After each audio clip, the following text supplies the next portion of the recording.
जय शनिदेव, बोलो शंकर भगवान की जय शनिदेव। गुरु जी, अभी हम कुछ दिन पहले देख रहे थे कि जैसे एक दरबार चलता है ट्रोली शंकर महादेव नाम से कानपुर में, और वो प्रेमानंद जी महाराज जो संत जो भजन मार्ग में संत समाज में है, तो उनके बारे में वो कुछ बातें बोल रहे थे। फिर अभी कुछ टाइम पहले उनका बयान आया प्रेमानंद जी महाराज का वीडियो में कि भूत प्रेत के बारे में वो चीज़ें बता रहे थे कि भूत प्रेत तो होते ही नहीं है, ये मन के विकार होते हैं या मन की मलिनता होती है। फिर वो ये कह रहे थे कि भूत प्रेत जो है वो एक योनि जरूर है, लेकिन वो जो समस्याएं होती है वो मन के विकार के कारण होती है, प्रेत बाधा कारण नहीं होती। प्रेमानंद जी पजल हो गए, क्या हो गए? पजल हो गए, वो फंस गए बेचारे, करे क्या? ठीक है कि नहीं? क्योंकि दरबार में आके लोग पूछने लगे, उनके शिष्य पूछने लगे कि गुरुजी मेरी पत्नी 2 साल से प्रेतादिकों से पीड़ित है और उसके रोग कष्ट नहीं जा रहे। दरअसल माता जी आप चुप रहे, थोड़ी देर चुप रहे, आधे घंटे बाद खूब शोर मचाना है ना, ठीक।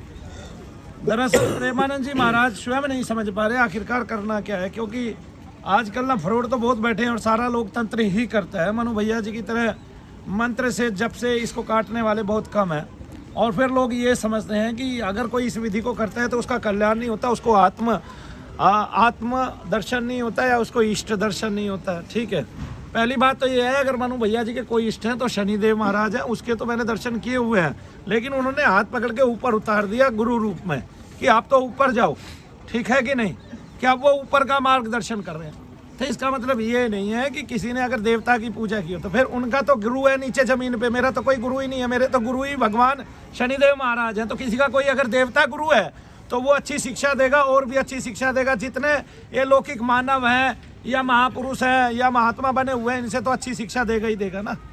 फिर देखिए, आपको गीता प्रेस गोरखपुर की एक पुस्तक मिलेगी, उसमें कबीर के बारे में और तुलसीदास जी के जीवन के बारे में बहुत कुछ मिलेगा।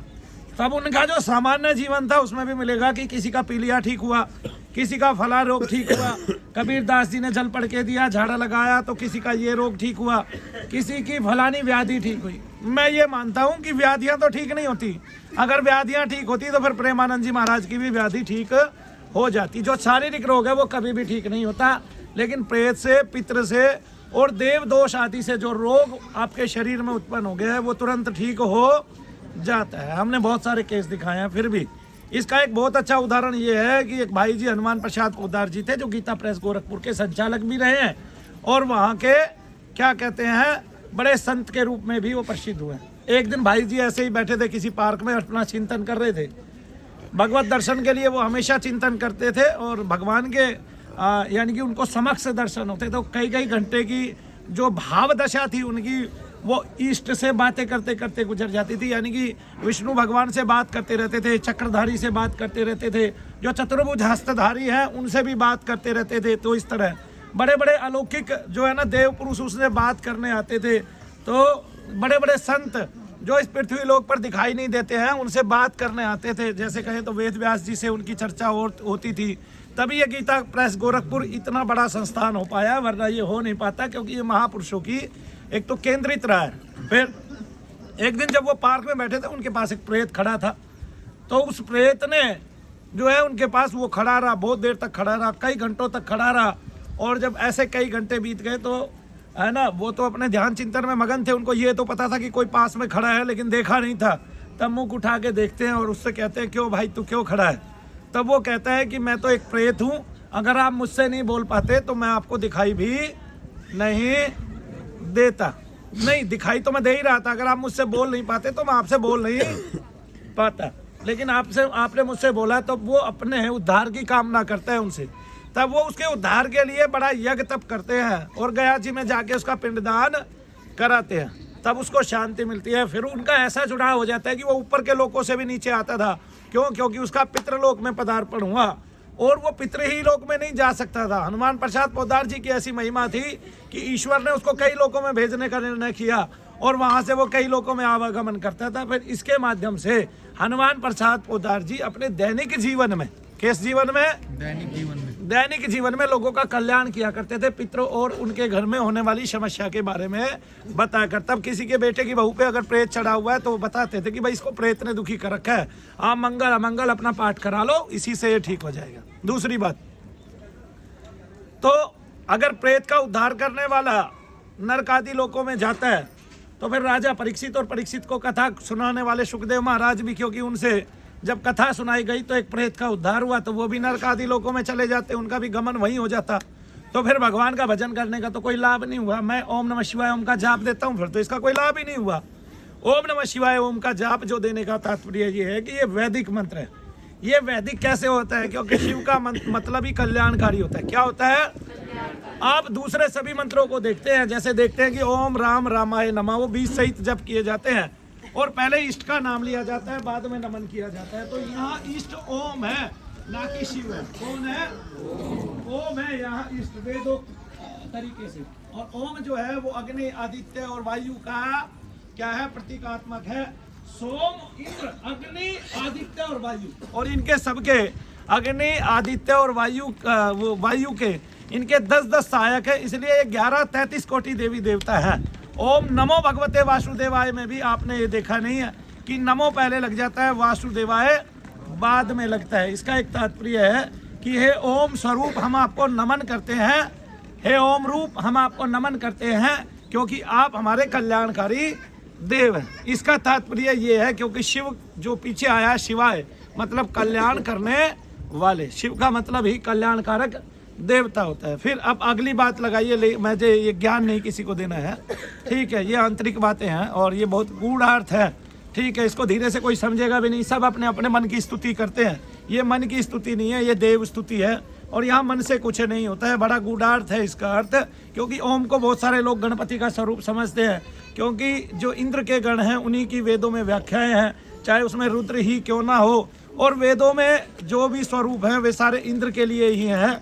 और वासुदेव वो कहलाते हैं, प्रजापति वो कहलाते हैं, रुद्र वो कहलाते हैं, गण भी उन्हीं के हैं, ठीक है, यम भी वही कहलाते हैं। तो वेदों में सारी संकल्पनाएं, सारा संगीत उन्हीं का बजाया हुआ है, चाहे वो क्या कहते हैं सामवेद हो, और चाहे वो ऋग्वेद हो, और चाहे वो अथर्ववेद हो। फिर लौकिक जीवन के बारे में बताया गया है कि प्रजाजनों को कैसे रहना चाहिए, राजा को क्या क्या व्यवहार करने चाहिए, हमें अपनी पुत्रियों की शादी कैसे करनी चाहिए, वो सब उसमें व्यवहारिक है। विद्युत से क्या करना चाहिए, वायु से क्या बनाना चाहिए, वो सब व्यवहारिक है, उसमें व्यवहारिक काल दिया गया है। इसलिए वेद कभी भी पुरातन नहीं होते, बेशक वो 10,000 वर्ष पुराने हैं, क्यों पुराने नहीं है वो, बल्कि सनातन है, कदापि उनका अस्तित्व समाप्त नहीं होता। एक उसमें जो मूल देवता है उन्हीं की परिकल्पना की गई है, इसलिए ओम नमः शिवाय ओम में ओम की स्तुति है, ना कि शिव की स्तुति है। वो वे कल्याणकारक ओम स्वरूप, उनको हम नमन करते हैं, ऐसा उस मंत्र का अर्थ है। इसी प्रकार से ओम नमो भगवते वासुदेवाय, जो भगवत स्वरूप वासु हैं, वासुदेव हैं, उनको हम नमन करते हैं। वासुदेव का मतलब यहाँ भगवान विष्णु से नहीं है, क्योंकि वेदों में भगवान विष्णु शब्द ही नहीं आया है, नहीं आया है, आए समझ में। तो इस तरह से अब हम बात करते हैं दूसरी कि सन 1978 में, जिस साल का मेरा जन्म है, मेरे पास इतना बड़ा एक पेज रखा हुआ है।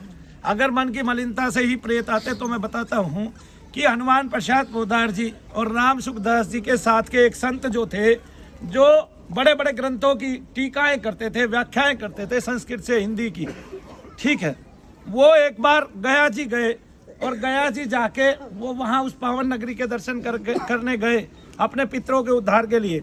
और वो एक शिला पर बैठकर, जो वहाँ नदी गई हुई है, कौन सी नदी है गया जी में, पता ही नहीं है, फाल्गुनी, तो फल्गुनी नदी के किनारे बैठ के वो अपना भजन कर रहे थे और वो इतनी सुरीली आवाज में गा रहे थे कि एक फ्रांस की आत्मा, कहाँ की आत्मा, फ्रांस की, फ्रांस का कोई अच्छा व्यक्तित्व था, वो जीते जी ये भारत के ग्रंथों को पढ़ा करता था और उसके मन में ऐसा भाव आया कि मैं भी मरने के बाद जो है गया जी जाकर अपना उद्धार कराऊंगा। अब वो गया जी में आ गई वो आत्मा उसी संकल्प के कारण। लेकिन जब गया जी में आई और ये बैठे हुए संगीत धारण कर रहे थे, संगीत गा रहे थे, ये जो आचार्य थे, ये जो मुनि श्रेष्ठ थे, ये जो संत श्रेष्ठ थे, तब इनके अंतर में वो प्रविष्ट तो हो गई लेकिन निकल नहीं पाई। तब राम सुखदास जी ने, हनुमान प्रसाद पोद्दार जी ने और जितने भी संत थे सब ने जोर लगाया, लेकिन वो आत्मा निकली नहीं। उन्होंने एक पूरा अनुच्छेद भी दिया, पूरा का पूरा पेज दिया, और उस पूरे पेज में ये लिखा हुआ था, कोई भी महानुभाव, चाहे वो तंत्र से, चाहे मंत्र से, चाहे यंत्र से, हमारे आचार्य श्रेष्ठ का ये प्रेत निकाल दे, क्योंकि ये प्रेत बड़ा खतरनाक है, ताकतवर है। और तब तक वो उसकी भाषा ही नहीं समझ पाए थे। बाद में पता चला वो तो फ्रांसीसी था। कैसा था कि ये फ्रांसीसी भाषा में बात करता है। तब उसने अपनी पूरी स्टोरी बताई। मैं अंदर घुस तो गया हूँ, लेकिन मैं इतना व्याकुल हो गया हूँ कि उससे निकल तो पा नहीं रहा हूँ। तब वो पूरे शरीर में घूमता था। इससे उनको वेदना होती थी, प्रेत को अलग वेदना होती थी। यानी कि प्रेत जो हमारे शरीर में फंसा हुआ है उसको भी वेदना हो रही है और उस शरीर को भी वेदना हो रही है जिसमें वो घूम रहा है, दोनों को वेदना